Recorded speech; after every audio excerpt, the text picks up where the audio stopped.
The Iranians are that good too. So I can't imagine an Iranian guy going, all right, let's fire and stick it under a culvert and leave our ass hanging out. No, they've already measured it all. They're like, we got to get in. We got to do the heat signature. We're going under a culvert. We're going to drop a tarp down. The tarp is going to shield the heat because after you launch a missile, you're going to be reflective heat. Drop the tarp down. You come in with infrared. You can't see it. We can do artificial things like do a heat generator over here to generate heat to attract. That's how good these guys are.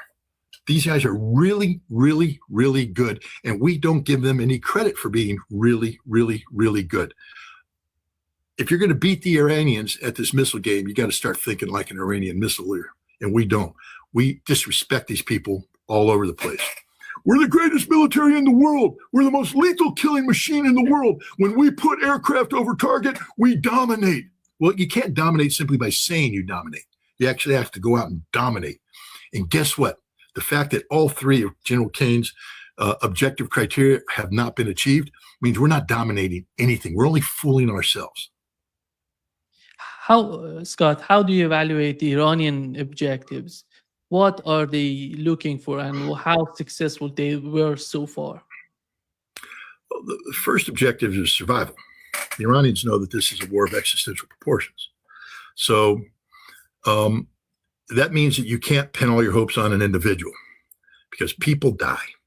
You have to pin your hopes on an institution, on institutions, on laws, etc. The constitutional republic, the Constitution. Iran is designed to function as a constitutional republic, and it has passed the test. Flying colors. The supreme leader was killed on day one, and they have successfully replaced him constitutionally.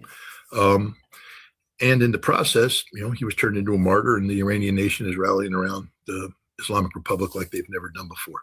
So they've been very successful in terms of the survival aspect. That's political survival, but now you have to have military survival.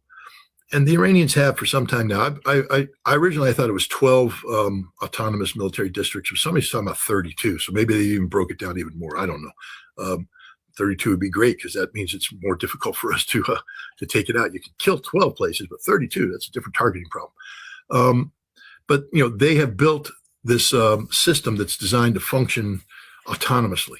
So every one of these military districts doesn't need somebody in Tehran telling them what to do.